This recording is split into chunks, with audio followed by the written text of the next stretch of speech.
अभी हमने जो छंद पढ़ा मंगलाचरण के रूप में, बहुत सारे लोगों को समझ में आ गया होगा ये छंद कहाँ का है। फिर भी मैं कुछ और पंक्तियाँ बोलता हूँ तो और जिनको नहीं आ पाया वो समझ जाएंगे ये छंद मैंने क्यों लिया। कहाँ गए चक्रे जिन जीता भरत खंड सारा, कहाँ गए वे रावण लक्ष्मण जिन रावण मारा। अब तो आप सब बहुत परिचित हो गए होंगे। ये छंद, दूसरा वाला छंद कहाँ का है कोई बताएगा? 12 भावना, मंगत राय जी की 12 भावना। ऐसे जो पहला वाला छंद लिया वो आदरणीय छोटे दादा द्वारा कृत 12 भावना उसका छंद था। तो अपन के सामने भी 12 भावना एक अनुशीलन ये विराजमान है। तो आज अपन 12 भावनाओं को थोड़ा संक्षेप में समझेंगे कि उनका जो एक क्रम है, 12 जो क्रम निश्चित किया गया है वो उसी रूप से क्यों निश्चित करा गया है। तो उसमें से 12 में से अपन कुछ भावनाओं का क्रम देखेंगे, है ना। तो चलिए, समय कम है इसलिए अब सीधे भूमिका ना बनाते हुए अपन प्रारंभ करते हैं। तो अनुप्रेक्षा मतलब क्या होता है? तो अनुप्रेक्षा अर्थात चिंतन। अब चिंतन किसका? किसी का भी चिंतन कर लें? नहीं, यहाँ जो अनुप्रेक्षा का अर्थ लिया गया है वो आत्मा का चिंतन करना है, अपनी आत्म स्वरूप का चिंतन करना, और इतनी गहराई से चिंतन करना कि वो शुद्ध भाव रूप चला जाए। शुद्ध भाव क्यों कहा? क्योंकि चिंतन करना क्या है? चिंतन करना विकल्प है, और जब विकल्प होंगे तो शुभ भाव होंगे, लेकिन शुभ भाव होगा तो मोक्ष के मार्ग में अपन आगे नहीं बढ़ पाएंगे। इसलिए कहा कि इतनी गहराई से चिंतन करना कि वो चिंतन से अपन शुद्ध भाव की तरफ अग्रसर हो जाए। ऐसा ये 12 भाव अनुप्रेक्षा का अर्थ है। अनुप्रेक्षा वही है जो अपन 12 भावना बोलते हैं, उसका नाम अनुप्रेक्षा, लेकिन वो 12 भावना होने से लोक में आज 12 भावना इस नाम से प्रचलित हो गया है।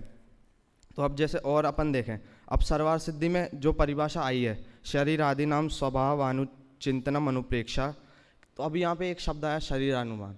तो अब यहाँ तो शरीर के चिंतन की बात कर दी, तो ऐसा है, पहले अब मैंने बोला क्या कि अपने आत्मा की चिंतन की बात करना, अब यहाँ शरीर के चिंतन की बात करी तो अब विपरीतता आ गई ना।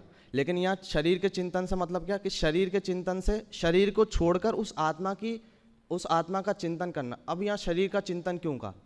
क्योंकि इस जीव की इस शरीर में इतनी बुद्धि आसक्ति से भरी हुई है, इतना इस जीव को प्रीति है कि इस जीव को पहले उस शरीर से दूर हटाया जाता है और फिर आत्मा की तरफ लगाया जाता है। जैसे अपन को कोई बोर्ड है, अब उसके ऊपर कुछ लिखा है, अब अपन को नया लिखना है तो पहले क्या करना पड़ेगा? पहले पुराना मिटाना पड़ेगा और फिर नया अपन उस पर लिखेंगे। ऐसे ही पहले इस जीव को इस शरीर से दूर करना पड़ेगा, इस संयोगों से, इस शरीर संयोगों इससे दूर करना पड़ेगा और फिर उस आत्मा की तरफ लगाना पड़ेगा कि वो लग जाएगा। जब ये जीव उस शरीर से दूर होगा तो स्वयं वो आत्मा की तरफ लग जाएगा। 12 भावना करने का नाम नहीं है, ये सहज होने का नाम है। अगर करने में जाएंगे तो करने में वही फिर विकल्प आएंगे और फिर अपन और बंद ही करेंगे। इसलिए 12 भावना होने की एक प्रक्रिया है, और ये प्रक्रिया कब होती है? जैसे अपन 6 डाला का एक क्रम है, पहले क्या चारों गति के दुख बताए, फिर दुख के कारण बताए, फिर कारण के बाद उपाय बताए, फिर उपाय को फॉलो करते हुए 5वीं ढाल में जाके 12 भावना का चिंतन बताए। तो 12 भावना का चिंतन कौन करता है? उत्कृष्ट रूप से तो मुनिराज करते हैं। वो मुनिराज किस लिए करते हैं? बस वो वैराग्य उत्पन्न करने के लिए कि मोक्ष मार्ग में एकदम निकट आने के लिए। तो जैसे उस 5वीं ढाल को कैसा बताया जाता है? वो 5वीं ढाल 4थी ढाल से लेकर 6वीं ढाल तक आने के लिए एक पुल की तरह है। जैसे कोई नदी जा रही है, उस नदी को अपन पार करने के पुल को पार करते हैं, बस वैसे ही वो 5वीं ढाल, वो जो 12 भावना है वो बस उस पुल की तरह है कि बस इनका चिंतन करते ही अपनी आत्मा में इतनी रुचि बढ़ जाती है कि फिर वो मोक्ष की तरफ अग्रसर हो जाता है और मोक्ष बहुत निकट आ जाता है। तो ऐसे इन 12 भावनाओं का चिंतन था। अब ये चिंतन है तो चिंतन का कुछ फल तो मिलता ही है। अगर अपन लौकिक चिंतन करते हैं, विषय कषाय का चिंतन करते हैं, दुख मिलता है। अभी लोग अपन धर्म का चिंतन कर रहे हैं तो अब इसके माध्यम से अपन को सुख को उत्पन्न होना चाहिए, तो हाँ सुख उत्पन्न होता है। कैसे? तो बहुत सारे ग्रंथों में इसके दिए हैं कि स्वामी कार्तिकेय ने कार्तिकेय अनुप्रेक्षा में पहली गाथा के अंतिम पाद में क्या लिखा कि ये 12 भावना कैसी है? आनंद जननी के समान है। मतलब जो वहाँ पे दौलत राम जी ने लिखा कि माता के समान है, कैसे पुत्र को उत्पन्न करती? वैराग्य रूपी पुत्र को, है ना। वैसे ही ये वहाँ पे कार्तिकेय स्वामी ने भी यही लिखा कि आनंद को उत्पन्न करने वाली 12 भावना है। तो जो जीव इन 12 भावना का चिंतन करता है उसको नियम से ही आनंद की उत्पत्ति होती है। फिर और भी जैसे पद्मनंदी पंचविंशतिका में भी आता है कि इनको कर्म क्षय का कारण भी बताया है। कर्म क्षय का कारण वहाँ तो एक श्लोक दिया, क्या, द्वादशापि सदा चिंत्या अनुप्रेक्षा महात्मा भी तद्भावना भवत्येव कर्मणाम क्षय कारणम, कि महात्माओं के द्वारा उस अनुप्रेक्षा का चिंतन करना चाहिए। क्यों करना चाहिए? कर्म क्षय एक कारण, कि कर्म क्षय के कारण के लिए उस 12 भावना का चिंतन करना चाहिए। तो अपन जो ये 12 भावना पढ़ रहे हैं, इसका फल यही है कि अपने वो कर्म का क्षय होता है और सुख अपन को उत्पन्न होता है। लेकिन क्या अपन भी तो पढ़ते हैं, तो अपन को सुख उत्पन्न होता है कि नहीं होता है? ये विचारणीय बात है। अपन जैसे ये 12 भावना है, ये अभी मुझे प्रवचन करने थे, तो उससे पहले मैंने पढ़ी, अब मुझे सुख उत्पन्न हुआ कि नहीं हुआ? तो इसमें भी एक शर्त है। कैसी शर्त है? शर्त नहीं, ऐसे इसकी चिंतन की प्रक्रिया है। ऐसा वैसा चिंतन नहीं चलेगा। कैसा? कि एकदम गहराई से इसमें चिंतन करना चाहिए। अब बाहर से अपन कितनी भी पढ़ लें, अपन तो कितनी बार अपन अभी तक पढ़ते आए और पढ़ेंगे कि ये संयोग मेरे नहीं है, मैं इनका स्वामी नहीं हूँ, लेकिन कभी माना नहीं। जिस दिन चिंतन कैसा होना चाहिए, वो जो चिंतन कर रहे हैं वो अपन के उतरना चाहिए अंदर, चिंतन से चिंतनातीत तक जाना चाहिए। उस दिन इस 12 भावना का फल अपन को इस रूप में मिलेगा कि कर्म क्षय का कारण वो 12 भावना बनेगी। अब जैसे और भी विषय था, उसको गौण करते हुए अब अपन का जो मूल विषय था आज का, कि ये 12 भावनाओं का जो क्रम है, वो क्रम निश्चित किसने करा? अब जैसे बहुत सारी 12 भावनाएं स्वामी कार्तिकेय ने लिखी, सबसे पहले कुंद आचार्य ने लिखी, फिर बहुत सारे कवि हुए, दादा ने भी लिखी, और भी लिखेंगे लोग आगे। तो इन सब ने एक ही क्रम अपनाया। कौन सा? अनित्य, आचरण, संसार, एकत्व, अन्यत्व, अशुचि, आश्रव, संवर, निर्जरा, लोक, बोधि दुर्लभ और धर्म। तो ये क्रम ऐसा ही निश्चित क्यों करा गया, इसके ऊपर आज अपन थोड़ा सा देखेंगे। तो इस क्रम से पहले और भी जैसे और 2-4 और भी ग्रंथ ऐसे मिलते हैं जिसमें ये क्रम भंग करा गया है, लेकिन अधिकतर ग्रंथों में यही क्रम अपनाया गया है। और जैसे और क्रम देखें तो वहाँ पे तो नाम भेद भी मिलते हैं। जैसे अनित्य को अध्रुव भावना बोला, फिर आचरण, फिर एकत्व, अन्यत, और फिर लोक भावना लिया। अशुचि भावना से पहले लोक भावना को लिया, फिर अशुचि को भी अशुचित्व कहा, फिर संवर, निर्जरा, धर्म भावना को पहले लिया और बोधि दुर्लभ भावना को बाद में लिया। तो ऐसा भी क्रम मिलता है, लेकिन जो सबसे कॉमन वाला क्रम है, यही जो अपन क्रम पढ़ते आ रहे हैं, वही 12 भावना का क्रम है। तो ये क्रम यहाँ पे निश्चित कैसे हुआ? तो जैसे अपन ने मंगलाचरण में भी पढ़ा था, क्या, कि सब कुछ मैं ही हूँ, लेकिन इस जीव की पर पदार्थों में इतनी आसक्ति बुद्धि है। 2 चीज़ें इसके पास, एक शरीर है और एक शरीर से संबंधी पदार्थ है। अब शरीर डायरेक्ट, अब अगर इस जीव को शरीर से हटाया जाएगा तो वो नहीं हट पाएगा, इसलिए पहले इसके आसपास के पदार्थों से हटाया जाता है। जैसे किसी बच्चे को कुछ समझ में नहीं आ रहा है, कोई अच्छा कठिन विषय है, अब उसको समझ में नहीं आ रहा है, तो पहले उसके आसपास की जो चीज़ है, उसका जो बेस है, उसको पहले क्लियर करा जाता है, फिर उस विषय की तरफ बढ़ा जाता है। वैसे ही इसको पहले इन संयोगों से हटाया जाता है। तो ये संयोगों को हटाने किस में दिखाते हैं? तो वो संयोगों की क्षणभंगुरता अनित्य भावना में दिखाते हैं। कि अनित्य भावना में हम जैसे उदाहरण भी देखें तो सारे ऐसे ही उदाहरण आते हैं, जैसे दादा ने भी दिए। कैसे? भोर की स्वर्णिम छटासम क्षणिक सब संयोग हैं, पद्म पत्रों पर पड़े जल बिंदु सम सब भोग हैं, 7 दिन कर लालिमासम लालिमा है भाल की, सब पर पड़ी मनहूस छाया विकट कार कराल की। सारे उदाहरण इसके लिए ऐसे मिलेंगे। दौलत राम जी ने इंद्रिय भोग छिनताई सुरधनु चपला चपलाई। इंद्रिय भोग कैसे? इंद्रधनुष के समान और बिजली के समान है, जो क्षण भर में नष्ट होने वाले। जैसे दादा ने भी कहा कि भोर की स्वर्णिम, जैसे सुबह सुबह की जो छटा है वो नष्ट हो जाती है। फिर और भी ऐसे उदाहरण है। फिर जो मंगत राय जी ने तो उदाहरण दिए। तो इस तरीके से इस भावना में ऐसे ही उदाहरण यहाँ पे समझाया जाता है। लेकिन इस तो उदाहरण से ये जीव मान जाता नहीं, उदाहरण से नहीं मानता। उदाहरण तो उसको दिखाया जाता है कि ये सारे भोग कैसे हैं। इन जिन भोगों में एकत्व, ममत्व, कर्तृत्व, भोक्तृत्व बुद्धि है, ये भोगों को अपना क्यों मानता है? ये जो मानता है मैं सुखी दुखी में रंग राव, मेरे धन गए गोधन प्रभाव, मेरे सुतिये में सबल दिन, बेरूप सुबक मूरख प्रवीण। ये जब इतने सारी चीज़ों को मानता है तो क्यों मानता है? क्योंकि इसकी क्या है? पर पदार्थों में एकत्व, ममत्व, कर्तृत्व और भोक्तृत्व बुद्धि। एकत्व बुद्धि क्या? ये सब मेरे हैं, ये सब हम सब एक है। फिर ममत्व क्या, ये सब मेरे, मैं इनका करने वाला हूँ और मैं इनका भोगने वाला हूँ। तो ये बुद्धि, अब इस बुद्धि को अनित्य भावना में छुड़ाते हैं। तो अब वो कैसे छुड़ाते हैं, तो उस पर विचारने की बात है। कैसे कि अनित्य भावना, जैसा अपन को लगता है कि अनित्य मतलब क्या, जो स्थायी नहीं है, लेकिन अनित्य भावना में नित्यता का भी चिंतन किया जाता है। नित्यता का चिंतन कैसे किया जाता है, पर्यायों को अनित्य बताया जाता है और वो अपरिणामी जो ध्रुव तत्व है उसको नित्य बताया जाता है। जैसे अपन एक उदाहरण भी ले तो जो जयचंदी छाबड़ा की 12 भावना, उसका जो अनित्य भावना का छंद है, द्रव्य रूप करी सर्व थिर, परिजय थिर है कौन, द्रव्य दृष्टि अपार लखो, परिजय नय करी कौन। कि द्रव्य दृष्टि से सब स्थिर है और पर्याय दृष्टि से सब अस्थिर है, मतलब सब अनित्य है। तो ऐसे ही उस अनित्यता को बोध के साथ साथ नित्यता का भी बोध कराया जाता है। अब ये नित्यता का बोध कराने का कारण क्या है, अनित्यता तो मान ली क्योंकि सब है ही, पर्यायी दृष्टि से सब अनित्य है, लेकिन नित्यता का बोध कराने का कारण क्या है, ये जीव फिर स्वयं को भी अनित्य मान लेगा और दुखी हो जाएगा कि मैं भी तो अनित्य हूँ, मैं तो मर जाऊंगा, मैं मरता ही रहूंगा, ऐसे तो कभी मुझे सुख प्राप्त नहीं होगा। तो इसको बताया जाता है कि पर्याय अनित्य, लेकिन उसमें रहने वाला जो द्रव्य है, जो पर्याय जिस द्रव्य की होती हैं वो द्रव्य नित्य है। तो यहाँ अपना चिंतन चल रहा है, इसलिए इसको बताया जाता है कि ये सारे संयोग अनित्य हैं, लेकिन अपन में जो जीव तत्व वो नित्य है, वो हमेशा से था, अभी भी है और अनादिकाल तक रहने वाला है, सॉरी अनंत काल तक रहने वाला है ना। तो इस तरीके से नित्यता का भी चित्रण वहाँ पे किया जाता है। अब और अगर इसको देखें तो आचार्य कल्प पंडित टोडरमल जी इसमें बताते हैं क्या, कि अनादि निधन वस्तुएं भिन्न भिन्न अपनी मर्यादा सहित परिणमित होती हैं। कि ये जो बाहर के संयोग है इनको करने वाला नहीं है, वही जो 4 बुद्धि गिनाई थी उन 4 बुद्धि से अनित्य भावना दूर कराती है। क्यों, क्योंकि अपन है ही नहीं पर वस्तु के कर्ता। अगर अपन कर्ता होते तो उनको कभी अपन नष्ट होने देते कि नहीं होने देते ना।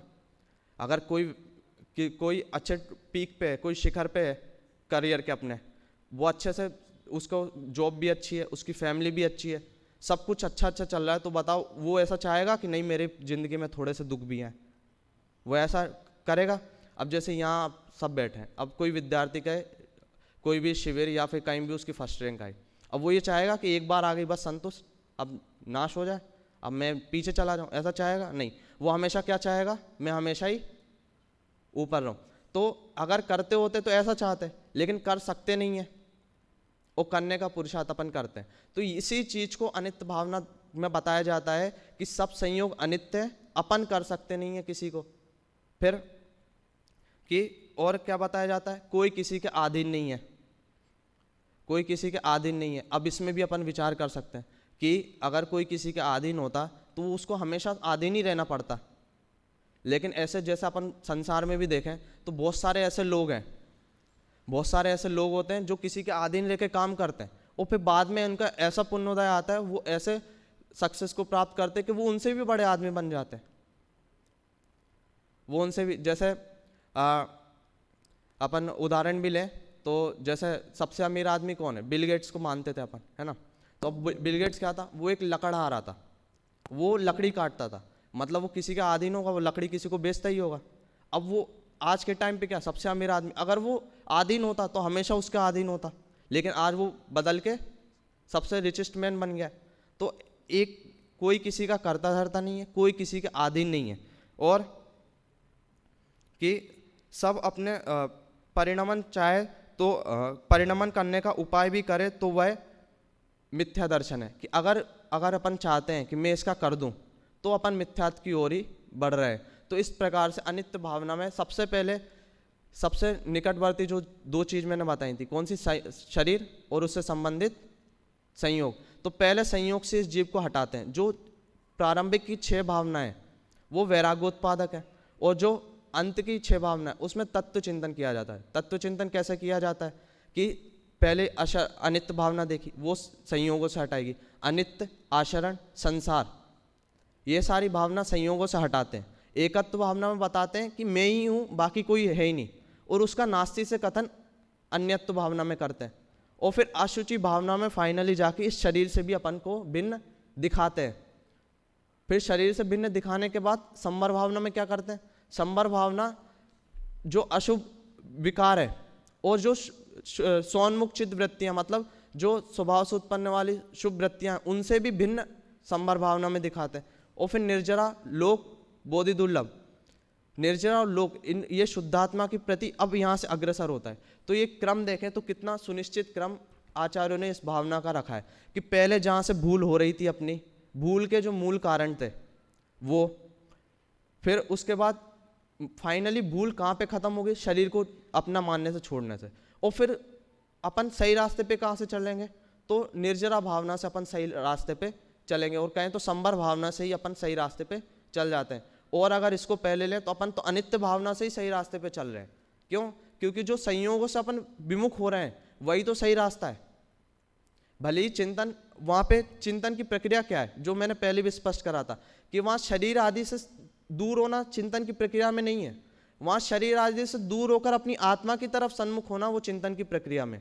सारी 12 भावनाओं का अगर अपन मूल उद्देश्य देखें तो मूल उद्देश्य क्या है कि पहले क्षणभंगुरता बताना, विकारों से दूर करना, और फिर ये जो अपनी दुर्लभता है, जो मनुष्य भाव की दुर्लभता है, वो दुर्लभ भावना में बताई, बोधि दुर्लभ। और फिर धर्म भावना में बताया कि वो जो अपन धर्म करते हैं वो धर्म में ही हूँ। इस तरीके से वो जो पूरा स्टेप है उसको फॉलो किया वहाँ पे। तो इन सारी भावनाओं का एक ही लक्ष्य है, क्या? अपनी शुद्धात्मा के प्रति लाना, उस जीव को कैसे भी अपनी शुद्धात्मा के प्रति अग्रसर करना, उसमें रुचि बढ़ाना। तो इस तरीके से ये 12 भावनाओं का क्रम था। अनित्य भावना का देखा, अनित्य भावनाओं के क्रम में अपन ने क्या क्या देखा कि पहले इस जीव को क्षणभंगुरता दिखाते हैं, फिर क्षणभंगुरता दिखा के नित्यता को और दिखाते हैं, फिर इसको जो इसने गलती करी थी एकत्व, ममत्व, कर्तृत्व, भोक्तृत्व, बुद्धि, उसको हटाते हैं। तो इस तरीके से ये जीव इन संयोगों से अपनी रुचि हटाता है। लेकिन अब क्या करता है, संयोगों से रुचि तो हटा ली, कोई सी जीव को आप समझाओगे कि ये संयोग मेरे नहीं है, वो उसने मान लिया संयोग तो मेरे नहीं है, मैं इनको बचा, ये नाश होने वाले हैं संयोग, मैं मान लेता हूँ, मैं स्वीकार कर लेता हूँ एक दिन मैं मरने वाला हूँ, लेकिन अब मैं मरने वाला हूँ, लेकिन मैं बचा भी तो सकता हूँ। अगर ये मर सकते हैं तो मैं बचा सकता हूँ ना। अभी भी वो मान्यता इतनी पुष्ट है कि वो कम हो गई, चलो ये तो ठीक है, ये संयोग है, लेकिन मैं इनको बचा सकता हूँ ना, मैं अपने आप को तो बचा ही सकता हूँ, जो मेरे प्रियजन है मैं उनको बचा सकता हूँ। अनित आचरण भावना में अपन क्या पढ़ते हैं, यही कि रस रसायन सुत सुबट कोई बचा नहीं पाएगा। अब आचरण भावना क्या बोल रही कि कोई बचा नहीं पाएगा, लेकिन ये जीव क्या करता है, अनित्यता को स्वीकार कर लेता है, लेकिन उस अनित्यता को नाश करना चाहता है, उसको नित्य बनाना चाहता है, पर्यायों को नित्य बनाना चाहता है। इसको समझाते हैं कि द्रव्य स्थिर है और पर्याय अस्थिर है, तो ये क्या कोशिश करता है, वो पर्याय को द्रव्य रूप कन्वर्ट कर देगा और हमेशा उन पर्यायों के साथ सुख भोगता रहे, ऐसा ये कोशिश करता है। तो इसको अनित्य भावना की तरफ लाते हैं कि आपने आचरण भावना की तरफ लाते हैं कि अब अनित्य भावना तो हो गई, संयोगों की अनित्य से समझी, अब आचरण समझो कि आप उनको बचा भी नहीं सकते। जो अपन कोशिश कर रहे हैं बार बार कि ये संयोग मेरे, अब मैं इनको बचा लूंगा, तो ऐसा कोई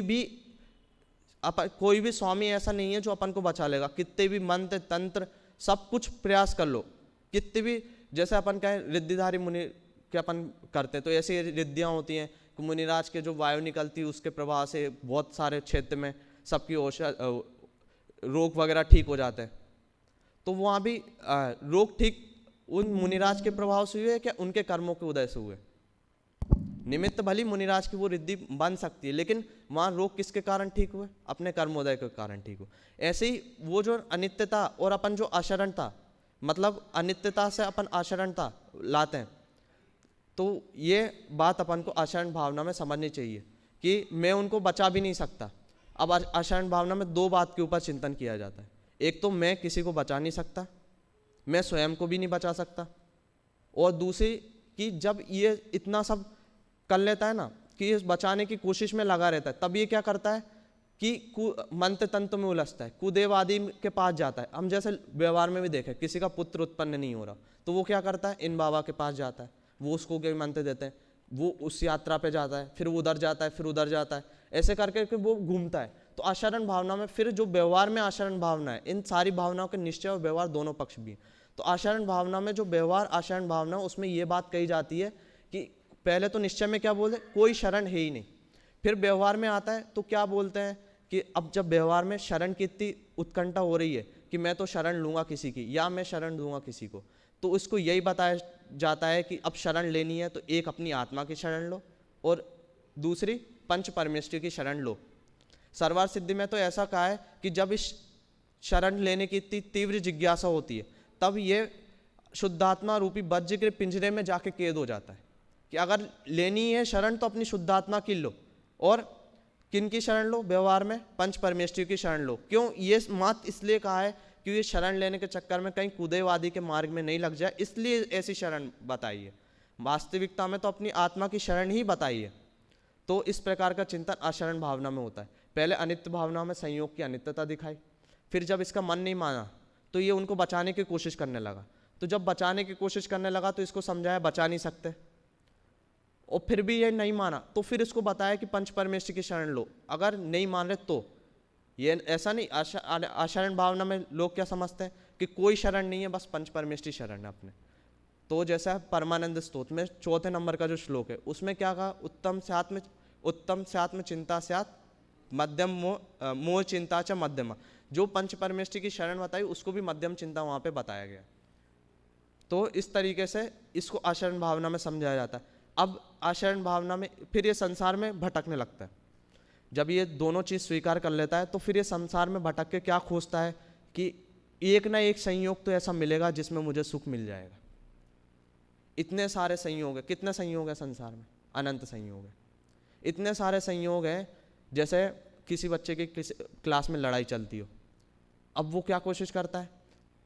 सबसे लड़ाई चलती हो लेकिन एक ना एक तो होगा जो मेरी बात समझेगा, जो मेरे साथ खड़ा रहेगा, तो वो अब उस एक बच्चे को ढूंढने की कोशिश करता है। ऐसे ये क्या करता है जीव कि संयोग संसार में एक ना एक संयोग को ऐसे ढूंढने की कोशिश करता है कि बस इससे मैं सुखी हो जाऊंगा, बल्कि वो सुख का है अपनी आत्मा में। उसको छोड़ बाकी इतने सारे संयोग ये सोचता है चलो इतने ये संयोग गिना है, ये अनित्य होगा, ये अनित्य होगा, ये अनित्य होगा, इसको मैं नहीं बचा सकता हूँ, इसको मैं आयु वृद्धि नहीं कर सकता हूँ, आयु कम नहीं कर सकता हूँ, लेकिन एक ना एक संयोग तो ऐसा होगा ना।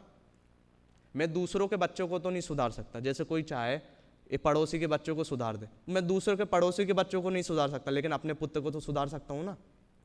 तो ऐसे ये कोशिश करता है संयोग एक ना एक संयोग मिल जाए। तो इसको संसार भावना में दिखाया जाता है कि संयोग संसार में है ही नहीं। संसार महादुख सागर में प्रभु दुखमय सुख आभासों में, मुझको ना मिला सुख क्षण भर भी कंचन कामिनी प्रसादों में। वहां कंचन कामिनी से सिर्फ दो ही लेना, कंचन और कामिनी नहीं, सारे संयोग वहां पे लगा लेना कि इस संसार में सुख है ही नहीं। कितनी कोशिश करो कि जैसे नींबू है, अब नींबू है उसके ऊपर कितनी शक्कर डालेंगे कि वो मीठा हो जाएगा? होगा ही नहीं। ऐसे ही संसार है, इसमें सुख है ही नहीं, एक भी संयोग ऐसा नहीं है कि सुख है। तो इस तरीके का चिंतन संसार भावना में किया जाता है। अब संसार के बाद संसार भावना का मैंने शॉर्ट में इसलिए बताया कि जैसे विस्तार करें तो संसार में आत्मा की 4 अवस्थाएं होती हैं। 4 अवस्थाएं भी कहाँ कहाँ होती हैं, फिर संसार और लोक भावना में कन्फ्यूजन जो होती है उसको दूर करा जाता है। लोक भावना अलग है, संसार अलग है, इतना सारा चिंतन संसार भावना में होता है। फिर एकत्व भावना, एकत्व भावना के ऊपर अपन विशेष चर्चा करेंगे। अगर मैं एकत्व भावना को बताना चाहूँ तो एक ही छंद जो दादा ने लिखा होगा कभी कि हे दौलत प्राण प्रिय को तुम मुक्ति ना ले जाने पाओगे, यदि एकाकी चल पड़े नहीं तो यहीं खड़े रह जाओगे। ये भावना, ये छंद तो हम अपने व्यवहारिक जीवन में भी उतार सकते हैं। कैसे उतार सकते हैं? हम हमेशा दूसरों का साथ चाहते हैं कि जब ये मुझे साथ देगा तब मैं आगे बढ़ूँगा। पहले अपन अगर इधर की बात करें जो अपन कर रहे हैं तो फिर इसको ये समझे, अब सही संसार में सही सुख नहीं बचा ना, तो अब इसको शरीर में सुख ढूंढता है। तो अब क्या बताया जाता है कि अब शरीर भी अपना नहीं है, अब मैं स्वयं ही भगवान हूँ, बस जो मैं हूँ वही मैं हूँ। जैसे बोधि दुर्लभ भावना में एक छंद दिया दादा ने, मैं स्वयं ही ध्येय हूँ, मैं स्वयं ही ध्यान हूँ, मैं स्वयं ही गेय हूँ, मैं स्वयं ही ज्ञान हूँ, मैं स्वयं आराध्य हूँ, मैं स्वयं आराधना, मैं स्वयं ही साध हूँ, मैं स्वयं ही साधना। तो जब सब कुछ मैं ही हूँ तो इस चीज़ को एकत्व भावना में दर्शाया जाता है कि कुछ भी है नहीं, सब सिर्फ मैं ही हूँ। और इसी का नास्ति रूप से कथन कर दिया जाता है अन्यत्व भावना में कि पहले क्या बताया जाता है, ये सही कि सिर्फ मैं ही हूँ, और फिर अन्यत्व भावना क्या बताएगा कि ये सब मैं नहीं हूँ। जो अस्ति नास्ति कथन अपन देखते हैं तो पहले अपन हमेशा पॉजिटिव रूप की तरफ चलते हैं, इसलिए एकत्व भावना को पहले लिया कि पहले से ही अगर निराशा भर देंगे इस जीव में तो फिर वो सही बात को समझेगा नहीं। तो पहले इसको तसल्ली देते हैं कि जो हूँ मैं ही हूँ, और फिर इसको समझाते हैं कि मैं ये सब नहीं हूँ। तो ऐसे एकत्व भावना में जो मैंने बात कही थी कि व्यवहार में भी अपन छंद ले सकते हैं, तो अब थोड़ा सा अपन व्यवहार की पक्ष की तरफ चलते हैं। तो जो छंद था कि एक भी जो प्राण प्रिय है, तो प्राण प्रिय मात्र स्त्री को नहीं लेना वहाँ पे, प्राण प्रिय मतलब जो भी अपन को प्यारा है इस संसार में। अब जैसे अपन सब बैठे हैं, अपन सबको तो प्राण प्रिय हो नहीं सकती। अभी से कोई स्त्री की कामना करना चाहे तो वो काम नहीं कर सकता है, लेकिन प्राणों से प्रिय तो हो नहीं सकता। तो अब अपन को जो अभी वर्तमान में प्राण प्रिय है, सारे संयोग जो अपन को वर्तमान में प्राण प्रिय है, वो एक भी संयोग अपन मुक्ति में नहीं ले जा पाएंगे। इसका सबसे बड़ा उदाहरण देखें तो कौन? सिकंदर। सिकंदर कैसा था? तो सिकंदर के बारे में ऐसा चलता है कि उसने पूरे विश्व को जीता था, है ना। अब पूरे विश्व को जीत के उसने बहुत सारा खजाना इकट्ठा करा। अब वो खजाना कैसे कि ऐसे 100 ऊँट उसके लाइन में चलते थे। अब 100 ऊँटों के ऊपर इतनी बड़ी बड़ी तिजोरियाँ चलती थी, तो उन तिजोरियों में उसका खजाना नहीं चलता था। उन तिजोरियों के अंदर जो और खजाना भरा पड़ा, उन तिजोरियों की चाबी उस ऊँटों के ऊपर चलती थी। इतना संपन्नशाली व्यक्ति वो था। लेकिन मरण समय उसने खुद बोला, क्या बोला कि जब मुझे दफनाओगे तब मेरे दोनों हाथ ऐसे बाहर निकाला। क्या ये क्या दर्शाएंगे कि ये सिकंदर ने पूरे जिंदगी भर इतना सब कुछ कमाया, लेकिन जब मरा तो अकेले ही मरा। तो ऐसे ही एकत्व भावना में अपन को बताया जाता है कि अपन जितने भी संयोग जोड़ लेंगे, सब जोड़ लेंगे, एंड अंत जैसे कल आयुबंध का देखा था ना, तो आयुबंध का ऐसा नहीं 2/3 हिस्से तक जोड़ लिए तो जोड़ लिए, जब आयुबंध हो रही तो उस क्षण अपन छोड़ देंगे। तब भी उसमें बताया था वक्ता ने कि अपन को पता नहीं चलता। ऐसे ही अपन अगर अभी से भी शुरू करेंगे ना संयोग जोड़ना और एंड तक जोड़ते रहेंगे, तो एक ऐसा कोई व्यक्ति आज तक नहीं हुआ है कि जिसने सारे संयोग जोड़ लिए हो। जो अभी का सबसे अमीर व्यक्ति है उससे पूछो, जैसे अभी रिसेंटली बात करें, मुकेश अंबानी ने दुनिया का सबसे अमीर घर खरीद लिया। उससे पहले भी उसके पास दुनिया का सबसे अमीर घर था, तो अभी खरीदा मतलब पहले नहीं था ना उसके पास सबसे अमीर घर। तो ऐसे ही संयोग जोड़ते रहेंगे तो भी नहीं जुड़ेंगे। इसलिए इसको बताया जाता है कि अब संयोग से बिल्कुल पूरी तरीके से दृष्टि हटानी है और किधर लगानी? अपनी आत्मा की ओर दृष्टि लगानी है। जो कुछ है वो अपनी आत्मा में ही है। फिर और अगर अपन इसी छंद को और व्यवहार में लेके चलें तो अब और व्यवहार में कैसे लेके जाएंगे? अब अपन विद्यार्थी बैठे, इसलिए विद्यार्थियों की तरह बात करते हैं। जो जैसे अपने नयन जी हैं, वो नयन जी हमेशा एक बात बोलते हैं कि आत्मा ही आत्मा का गुरु है। तो अब ये चूँकि विषय से हटके, इसलिए बस थोड़ा समझ जाने का भाव है, इसलिए कि अपन जैसे पढ़ाई करते हैं ना, अब जैसे मेरे पास भी बहुत सारे बच्चे आते हैं कि भैया मुझे समझ नहीं आता, मेरी क्लास मिस हो गई थी, मुझे समझ नहीं आता। लेकिन वो क्या करते हैं, वो एक बार भी बुक को खोल के नहीं देखते। ये मैं अपनी बात भी कर रहा हूँ, है ना, ऐसे नहीं आप सबकी, मैं अपनी बात भी कर रहा हूँ कि क्या बुक को एक बार खोल के भी नहीं देखते। अपन क्या कोशिश करते हैं कि जब हमें भाई साहब पढ़ाएंगे तब मैं पढ़ लूँगा, जब वो कुछ करेंगे तब, जब वो अपन को उठाने आएंगे तब मैं उठ जाऊँगा, जब वो अपन को टोका टाकी करेंगे तब मैं सुधर जाऊँगा। लेकिन अपन कितने सारे हैं और भाई साहब एक है। अब वो बताओ किस किस को टोक देंगे, किस किस को सुधार देंगे? और सुधार सकते ही नहीं है, आशरण है, क्योंकि सब सभी जो होना है वो अपने हिसाब से होना है। तो जैसे अपन चाहें तो अब जैसे बहुत सारे कंप्लेन करते हैं कि हमारा तो जो पढ़ाई का टाइम था वो कोरोना ने छीन लिया। जैसे कुछ भी चीज़ पूछते हैं कि ये चीज़ बताओ कैसे आई, तो अपन कैसे हाथ खड़े कर देते हैं कि हम तो कोरोना वाले स्टूडेंट हैं, हमें ये चीज़ पढ़ाई नहीं गई है। तो इससे अपन को क्या पढ़ाई नहीं, अपन बच गए? नहीं, बच नहीं गए, अपन और उलझ गए उस चीज़ में। एक तो अपन पढ़ नहीं रहे, दूसरा अपन उस नहीं पढ़े में भी सुख मान रहे कि हमें नहीं पढ़ाई गई, जब तक कोई पढ़ाएगा नहीं तब तक अपन पढ़ेंगे नहीं। तो ऐसे ही मैं एकत्व को धारण करने वाला हूँ। आगे एक लाइन लिखी दादा ने कि एकत्व ही शिव सत्य है, सौंदर्य है एकत्व। अभी सौंदर्यता कैसी एकत्व में? सुंदरता कैसी एकत्व में? तो एकत्व में सुंदरता ऐसी है कि एकत्व इतना अच्छी चीज़ है। एकत्व अपन को अमर वरदान की तरह प्राप्त हुआ इस मनुष्य भाव में। अपन जैन धर्म में जन्मे तो एकत्व जो अपन को प्राप्त हुआ वरदान की तरह प्राप्त हुआ है। वरना हमेशा अपन जैसे और अन्य धर्म की क्या है, उन अन्य धर्म वाले अपने ईश्वर के ऊपर आश्रित होते हैं। अपन के तो ईश्वर भी क्या बोलते हैं कि मेरे ऊपर आश्रित मत हो। कैसे लाइन आती, करुणानिधि तुमको समझनाथ, भगवान भरोसे पड़ा रहा, भरपूर सुखी कर दोगे तुम, यह सोचे सन्मुख खड़ा रहा। लेकिन इसके बाद क्या बोला कि ये मानना तो मिथ्यात्व है। और ये बात किसने बोली? ये बात इष्ट देव ने बोली। अन्य कोई देवी देवता होते तो वो क्या बोलते? मुझे मानो मैं सुखी कर दूंगा। और अपन के देवी देवता क्या बोलते हैं? मुझे मानोगे तो तुम ही दुखी हो जाओगे। तो वहां से मूल से अपन को ये चीज अपन को वरदान की तरह प्राप्त हुई है कि एकत्व अपन का वरदान है। लेकिन लोग इसको जैसे ही एकत्व भावना पढ़ते हैं ना, दुखी हो जाते हैं। कैसे दुखी हो जाते हैं? मैं अकेला रह गया, अब मेरा कोई साथी नहीं बचा संसार। ये दुखी होने की बात है कि सुखी होने की बात है? अगर साथी होते तो पराधीनता आती, पराधीनता होता तो दुख होता। अपन को तो और उछल उछल के बोलना चाहिए कि अब मैं फ्री हो गया, मैं जितने भी बंधन से था मैं फ्री हो गया। ये तो अपन के उछल उछल के बोलने की बात है, और लोग इसमें दुखी मान लेते हैं। तो इस तरीके से एकत्व भावना में उसका चिंतन कराया जाता है। एकत्व भावना में क्या चिंतन कराया जाता है कि अस्थि रूप से चिंतन एकत्व भावना, और नास्ति रूप से इसी का चिंतन अन्यत्व भावना। तो अभी तक संयोगों की बात चली। अब अंत में जो अशुचि भावना आती है, तो अशुचि भावना में फाइनली इस शरीर से भी उसको ममत्व को छुड़ाया जाता है। कि अभी तक तो संयोगों की बात अपन ने कर ली, अब अशुचि भावना में क्या बोलेंगे कि ये जो पहले अशुचि कैसे दिखाएंगे? अगर सीधे एक तरीके से अशुचि दिखा देंगे ना कि सभी द्रव्य भिन्न भिन्न है, कोई एक क्षेत्रगा संबंध होने के बाद भी भिन्न भिन्न है, तो किसी जीव को कुछ समझ नहीं आएगा। अब कैसे बताते हैं उसको? पहले बताते हैं कि ये देह कैसी है? नवद्वार भय गिनकारी अस देह करे किम्यारी। ये देह इतनी महा अपवित्र है, इसमें नो मल के द्वार बहते हैं। पहले इस रूप से उसको चिंतन कराया जाता है, और फिर बाद में जाके उसका चिंतन कैसे कराया जाता है कि बाद में जाके उसको चिंतन कराया जाता है कि यद्यपि ये देह और शरीर, देह और आत्मा एक साथ रह रहे हैं, फिर भी एक रहते हुए भी कैसे भिन्न है? जलपल ज्योतन मेला मेला, है ना? तो कैसे भिन्न है? जल और पानी के समान भिन्न है। तो इस तरीके से इन सारी भावनाओं का एक क्रमिक विकास है, और एक क्रमिक विकास बहुत पूर्ण अपने आप में सार्थक है।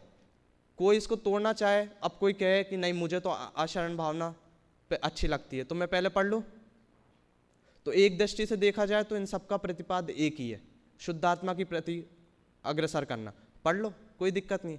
लेकिन अगर आचरण पढ़ेंगे और उसको यही नहीं पता कि किसको बचाना है किसको नहीं बचाना है, मुझे क्या बचाना मानना बचाना छोड़ना है, तो वो क्या करेगा फिर वो जीव? इसलिए ये क्रमिक विकास है, ये पूरी आचरण भावना। अभी तो मैंने 6 का बताया कि ये जो 6 वैराग्य उत्पादक भावना है, और उसके बाद जो भावना आएगी, अब ये शरीर से दूर हो गया तो अब संबर भावना में जो अपने भाव कर्म वगैरह उनसे दूर कर देंगे। फिर निर्जरा भावना में फिर इसको आत्मा की तरफ उन कर्मों का धीरे धीरे क्षय करने की तरफ बताएंगे। फिर लोक भावना में जो अपन इस षट द्रव्यमयी लोक में रह रहे हैं उनसे दूर करेंगे। बोधि दुर्लभ भावना में इसको मनुष्य पर्याय की दुर्लभता बताएंगे कि अभी तक कितनी मनुष्य पर्याय अपन दुर्लभता से ये संयोग जो अपन को प्राप्त हुए हैं, अब संयोग से तो दूर करना था, लेकिन अभी भी संयोग से दूर करना था, नहीं कर पा रहे, तो अभी अपन को अच्छे संयोग भी मिले तो उनका चिंतन कराया जाएगा। और फिर धर्म भावना में एंड में जाके उस आत्मा की ओर एकदम पूरी तरीके से बताया जाएगा कि जो धर्म है वही मैं हूँ, इस तरीके से बताया जाएगा। तो इस तरीके से एक पूरा ये क्रम है। तो हमने इस क्रम की बात यहाँ पे करी है, और इस चीज़ को अगर आपको और अच्छे से पढ़ना है तो कार्तिकेय अनुप्रेक्षा, 12 भावना अनुशीलन आदि बहुत सारे ग्रंथ है, उससे आप इस सब को पढ़ सकते हैं।